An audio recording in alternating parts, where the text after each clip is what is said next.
Hi hello అండి, అందరికీ నమస్కారం అండి. ఫ్రెండ్స్, ఇప్పుడిప్పుడే ఒక ముఖ్యమైన లేటెస్ట్ అప్డేట్ న్యూస్ అయితే రావడం జరిగింది. అది కూడా రేపటి నుండి బస్సులన్నీ బంద్, ప్రయాణికులకు బిగ్ అలర్ట్ అంటూ ఒక లేటెస్ట్ అప్డేట్ న్యూస్ అయితే రావడం జరిగింది.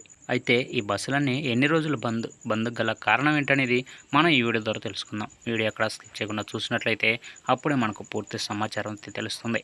ఇక లేట్ చేయకుండా వివరాల్లోకి వెళ్దాం ఫ్రెండ్స్, నాదొక చిన్న రిక్వెస్ట్ ఫ్రెండ్స్. ఇప్పటి వరకు మన ఛానల్ అయితే సబ్స్క్రైబ్ చేసుకుని వారు దయచేసి సబ్స్క్రైబ్ చేసుకోండి. ఎందుకంటే ఇలాంటి ముఖ్యమైన అప్డేట్స్ మీకు ముందుగా తెలియపరచడం జరుగుతుంది. ముఖ్యంగా వీడియో నచ్చితే లైక్ చేయండి ఫ్రెండ్స్. లైక్ చేయడం ద్వారా ఈ ఇన్ఫర్మేషన్ అనేది ఎంతో మందికి రీచ్ చేసిన వారు అవుతారు. ఇక లేట్ చేయకుండా కంప్లీట్ ఇన్ఫర్మేషన్ కోసం వెళ్ళిపోదాం ఫ్రెండ్స్.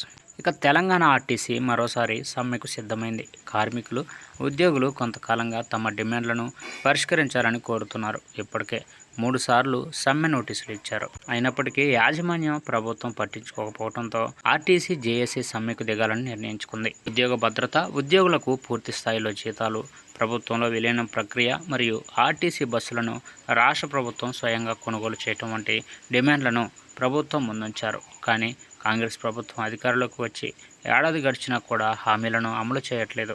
విలీన ప్రక్రియ గురించి ఎలాంటి ప్రకటన కూడా లేదు. పాత బకాయిల గురించి ఊసే లేదు. దీంతో తీవ్ర అసంతృప్తి వ్యక్తం చేస్తున్న సిబ్బంది సమ్మెనే మార్గంగా ఎంచుకున్నారు. ఈ మేరకు మే 7 నుండి రాష్ట్ర వ్యాప్తంగా సమ్మె బాట పట్టేందుకు సన్నాహాలు చేస్తున్నారు. ప్రభుత్వం చర్చలు జరిపి తమ హామీలను నెరవేర్చకపోతే మరికొన్ని గంటల్లో సేవలు ఆపేస్తామని చెప్తున్నారు. ఇక ఇందులో భాగంగానే ఆర్టీసీ అధికారులతో రవాణా శాఖ మంత్రి పొన్నం ప్రభాకర్ భేటీ అయ్యారు. కార్మికుల సమస్యలను ప్రభుత్వం దృష్టికి వచ్చాయని సీఎంతో చర్చించి నిర్ణయం తీసుకుంటామన్నారు. ఆర్టీసీ పరిరక్షణ, కార్మికుల సంక్షేమంతో పాటు ప్రయాణికుల సౌకర్యానికి ప్రాధాన్యత ఇస్తామన్నారు.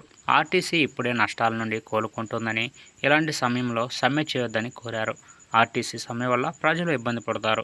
గత ప్రభుత్వం ఆర్టీసీని నిర్వీర్యం చేసింది. కానీ కాంగ్రెస్ ప్రభుత్వంలో ఉద్యోగులకు బాండ్ మొత్తం 400 కోట్లు, పీఎఫ్ 1039 కోట్లు, సీసీఎస్ బకాయిలు 345 కోట్లు చెల్లించామని, 1500 మందికి కారుణ్య నియామకాలు పూర్తి చేశామని, అలాగే ఆర్టీసీలో 3038 మందికి ఉద్యోగాలు భర్తీ చేశామని, ఇవన్నీ కూడా దృష్టిలో పెట్టుకుని కొంతకాలం ఓపిక పట్టాలని, సమ్మె ఆలోచన అనేది పూర్తిగా విరమించుకోవాలని కోరారు. చూసారు కదా ఫ్రెండ్స్, ఈ అప్డేట్ కనుక మీకు నచ్చితే లైక్ చేయండి. మరెన్నో లేటెస్ట్ అప్డేట్ న్యూస్ కోసం మన ఛానల్ అయితే సబ్స్క్రైబ్ చేసి ఫాలో అవ్వండి friends. Thank you for watching friends.